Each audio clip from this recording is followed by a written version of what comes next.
ये नासूर भारत की धरती को रक्त रंजित करते रहे। न जाने कितने लाल हमारे सेना के, सीआरपीएफ के, बीएसएफ के, सीआईएसएफ के मारे जाते रहे, शहीद पर शहीद। न जाने कितने निर्दोष किसान, न जाने कितने निर्दोष नागरिक आतंकवाद, इंसर्जेंसी और वामपंथी उग्रवाद की भेंट चढ़े, मगर कुछ नहीं हुआ। आज मैं कहना चाहता हूं मान्यवर, कश्मीर के उग्रवाद के बारे में बाद में आता हूं। नॉर्थ ईस्ट इंसर्जेंसी और वामपंथी उग्रवाद दोनों क्षेत्र में हिंसा में 75% की कमी लाने का काम नरेंद्र मोदी। मैं इस पर बहुत ज्यादा बोलना नहीं चाहता क्योंकि आज ये विषय नहीं है, परंतु कश्मीर के अंदर जो आतंकवाद था वो मैं इस पर जरूर बोलना चाहता हूं। मान्यवर, इसका कारण क्या था? इसके कारण के मूल में जाना चाहिए। जब से कश्मीर का सृजन हुआ, धारा 370 बनाई गई। किसने बनाई? कांग्रेस पार्टी ने बनाई। इसका समर्थन और इतने लंबे समय तक किसने चला? कांग्रेस ने चला है। मान्यवर, इसका स्वरूप क्या था? धारा 370 और 35 से क्या कहती? कश्मीर का एक अलग ध्वज होगा, कश्मीर का एक अलग संविधान होगा और 5 अगस्त 2019 तक ये अलग ध्वज और अलग संविधान चलते रहे। हमारी पार्टी के पहले राष्ट्रीय अध्यक्ष श्यामा प्रसाद मुखर्जी ने इस धारा 370 के लिए अपना बलिदान देने का काम किया, उनकी हत्या की। और क्या हुआ? इससे हमेशा अलगाववाद को पोषण मिलता रहा कि हम भारत के बाकी राज्यों जैसे नहीं है, हमें कुछ और मिल सकता है, हमारा तो संविधान अलग है, हमारा राष्ट्रध्वज अलग है। तो हर युवाओं को बरगाले,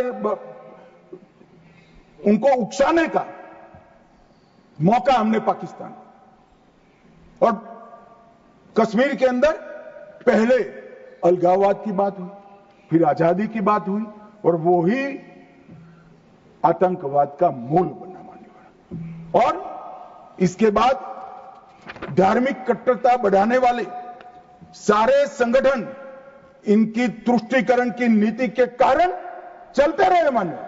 जमायत-ए इस्लामी, कई सारे संगठन जो बच्चों में, युवाओं में, किशोरों में धार्मिक कट्टरता पर बढ़ाते रहे, अलगाववाद बढ़ाते रहे, चलने दिया, चलने दिया, चलने दिया। बैन लगाएंगे तो हमारी वोट बैंक नाराज हो जाएगी मान्यवर।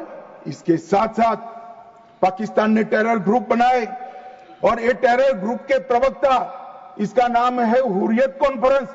हर टेरर ग्रुप ने अपना एक ग्रुप, सिविलियन ग्रुप बनाया, इसके साथ चर्चा करते रहे और उनके परिणाम स्वरूप यहां आतंकवाद बढ़ता गया मान्यवर।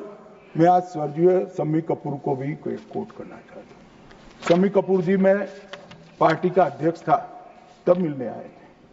उन्होंने कहा, अमित भाई, मेरा जब गोल्डन पीरियड था, मेरा साल का 30% टाइम कश्मीर में जाता था, इतना शूटिंग होता था कश्मीर। और मैं वहां के लोगों को मिला हूं। प्रोग्रेसिव सोसाइटी थी, महिलाएं प्रोग्रेसिव थी, धर्मनिरपेक्ष बात करते थे, सूफी संतों की बात करते थे, वहां पर कश्मीरी पंडित भी मिलते थे। आज मैं देख रहा हूं कि वो बच्चियां पथराव कर रही है। क्या हो गया? किसने बिगाड़ा? तब मैं इसके नीचे गया था मान्यवर, तब मालूम पड़ा कि ये जमात-ए इस्लामी ने पूरी शिक्षा, प्राथमिक शिक्षा पर कब्जा जमा कर रखा था और बच्चों के दिलो दिमाग के अंदर जहर घोलना शुरू किया। तब जाकर ये स्थिति हुई। मगर कोई भी कभी भी ये कांग्रेस इसके मूल में नहीं गई और मान्यवर धीरे धीरे ये बढ़ता गया। मान्यवर, नरेंद्र मोदी जी ने तय किया कि ऐसा नहीं चल सकता और 5 अगस्त 2019 को यही ऐतिहासिक सदन में धारा 370 और 35 को समाप्त, और उसके बाद शुरू हुआ टेररिज्म को फैलाने वाले, अलगाववाद फैलाने वाले टेररिस्ट और इनकी इकोसिस्टम संपूर्ण सफाई का एक युग शुरू हुआ मान्यवर। धारा 370, 35 से हटाए गए जीरो टेरर प्लान बना, एरिया डोमिनेशन की योजनाएं बनी, कैपेसिटी बिल्डिंग की योजनाएं बनी, मल्टी लेवल डिप्लॉयमेंट लगाया गया, तकनीक का उपयोग बढ़ाया गया, जेल प्रबंधन बढ़ाया गया, ड्रोन रोधी सिस्टम और गन तैनात किए गए। मान्यवर, हम सब ने देखा, देश की जनता ने देखा, कई आतंकवादी मारे गए, 10-10 हजार के जनाजे निकलते थे। मान्यवर, हमने कठोर निर्णय लिया, आतंक में लिप्त किसी भी व्यक्ति का जनाजा नहीं निकलेगा, जहां मरेंगे वही दफना दिया। और मान्यवर, इस वक्त कांग्रेस पार्टी ने विरोध किया था, फारूक अब्दुल्ला जी की पार्टी ने विरोध किया था। आतंकी समर्थन को चूर चूर कर नौकरियों से निकाला गया, पासपोर्ट और गवर्नमेंट कॉन्ट्रैक्ट के हेतु इनको अघोषित किया गया। 75 पाकिस्तानी समर्थक सरकारी कर्मचारियों को ड्यू लीगल प्रोसेस से बर्खास्त करा दिया गया। बार काउंसिल सस्पेंड कर भारत के संविधान को मानने वाली बार काउंसिल प्रस्तावित की गई। यूएपीए अदालतों की स्थापना हुई और लगभग मई 22 से लेकर मई 25 तक 2267 प्रकरण यूएपीए के दर्ज हुए। इनकी पूरी टेरर फाइनेंस की इकोसिस्टम को ध्वंस किया। एनआईए और ईडी ने बहुत अच्छी कार्रवाई की, कई एसओपी बनाई गई और 347 संपत्तियों को जब्त कर दिया गया। एक और जमाते इस्लामी और ऐसे संगठनों को हमने बंद करने का काम किया और दूसरी ओर मान्यवर, इनकी इकोसिस्टम को भी हमने समाप्त कर दिया।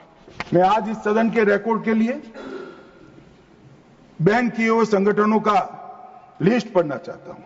द रेजिस्टेंस फ्रंट टीआरएफ, जिसने घटना करी थी, people's anti fascist front, Tehreek ul Mujahideen, Jamaat ul Mujahideen, Jammu Kashmir Ghaznavi force, Khalistan tiger force, हिफ्ज ul Tahrir, Jamaat Islami, Jammu Kashmir liberation front, Jammu Kashmir democratic freedom party, Muslim league Jammu Kashmir, Tehreek Hurriyat, Muslim conference सुमजी group, Jammu Kashmir national front, Jammu Kashmir people front league, Jammu Kashmir people's league, Jammu Kashmir Ittihad Musalman Awami action committee और इसके साथ साथ सिख फॉर जस्टिस और पीएफआई को भी हमने बैन कर दिया। और मान्यवर, परिणाम क्या हुआ? परिणाम ये हुआ 2010 में 10 से 15 की एवरेज ऑर्गेनाइज टाउन पिल्टिंग, हमने भी दृश्य देखे हुए जो समय कपूर ने चिंता की थी। छोटी छोटी बच्चियां पथराव करती थी, 2564 सालाना होते थे। 2564 पथराव की घटना होती। 2024 के बाद एक भी घटना नहीं हुई। ऑर्गेनाइज हड़ताल, जिसका वो लोग ऐलान करते थे, पाकिस्तान के बैठे हुए हुर्रियत के आका सालाना 132 दिन घाटी बंद रखते थे। 3 साल से एक भी हड़ताल का ऐलान नहीं हुआ है, हिम्मत नहीं है। टाउन पेल्टिंग में नागरिकों की मृत्यु, 112 नागरिक मारे जाते थे, अब 0 मारे जाते हैं। सिक्योरिटी फोर्स का इंजर्ड, साल में 6235 सिक्योरिटी फोर्सेस इंजर्ड होती थी, अब 0 हो गई है। मान्यवर, इसके साथ साथ ये पूछ रहे थे, अभी वो शिवसेना की सदस्य भी पूछ रहे, क्या आतंकवाद समाप्त हो गया? इतनी गहरी जड़ें कांग्रेस ने डाली है, समाप्त होने में बहुत देर लगेगी। हमारा प्रयास है जल्द से जल्द, परंतु मान्यवर, आंकड़े में कहना चाहता हूं, समाप्ति के कगार पर है। आपको पसंद नहीं आएगा, मगर समाप्ति के कगार पर है। पहले 2004 से 14 तक कुल घटनाएं 7217 हुई। 7217, 7217, और जून 15 से मई 25 तक 2150, 70% की कमी हो गई। मानव, आतंकवादी घटनाओं में 70% कमी। नागरिकों की मृत्यु 1770 हुई थी, अब नागरिकों की मृत्यु 357 हुई है। मान्यवर, 80% की कमी। और सिक्योरिटी फोर्सेस 1060 मारे गए थे, अब 542 मारे गए हैं मान्यवर। 49% की कमी मान्यवर। इसके साथ साथ हमने कश्मीर के अंदर ढेर सारा काम किया है मान्यवर। लगभग 59,000 करोड़ की 53 परियोजनाएं, चिनाब पर विश्व का सबसे बड़ा पुल बना, 8.5 किलोमीटर लंबी बनिहाल सुरंग बनी, उधमपुर श्रीनगर बारामूला तक रेल पहुंची, जोजिला सुरंग और बनिहाल सुरंग बने, रोजगारी का सृजन 63,000 लोगों का हुआ, जम्मू देश का पहला शहर बना जहां IIM, IIT और एम्स तीनों संस्थान वहां पर है मान्यवर। पहला शहर लगभग ऐसी स्थिति कश्मीर में भी तीनों प्रोग्रेस पर है। 40,000 नौकरियां दी, विस्थापितों को प्रतिनिधित्व दिया, कश्मीर विस्थापित कश्मीर पंडितों के 2 सदस्यों का नामांकन करने का कानून लेकर आए, और सबसे बड़ी बात मान्यवर, हमने भारत के संविधान का झंडा कश्मीर में फहराने का काम। ये पूछते हैं क्या हुआ? पहले 3 परिवारों तक राजनीति, न पंच था, न सरपंच था, न तहसील पंचायत थी, न जिला पंचायत। आज जम्मू कश्मीर में 34,260 जनप्रतिनिधि चुने हुए जम्मू कश्मीर के नागरिकों की सेवा कर। मान्यवर, पहले चुनाव होते थे। मुझे एक सेना के रिटायर्ड जनरल मिले, बाद में मैं बताता हूं। उन्होंने कहा, अमित भाई, हमारा काम तो मुख्य सुरक्षा का नहीं था, वो तो भगवान भरोसे थी। सबसे बड़ा काम फर्जी वोटिंग करना था। कराते थी प्रशासन, हम इनकार करते थे। कई लोगों को मेमो दिए गए, फिर भी हम अड़े रहते थे। 3%, 4% वोटिंग होती थी। आज नरेंद्र मोदी के शासन में जिला पंचायत के चुनाव में 98.3%। जनरल इलेक्शन में अब तक का सबसे ज्यादा वोटिंग। आजादी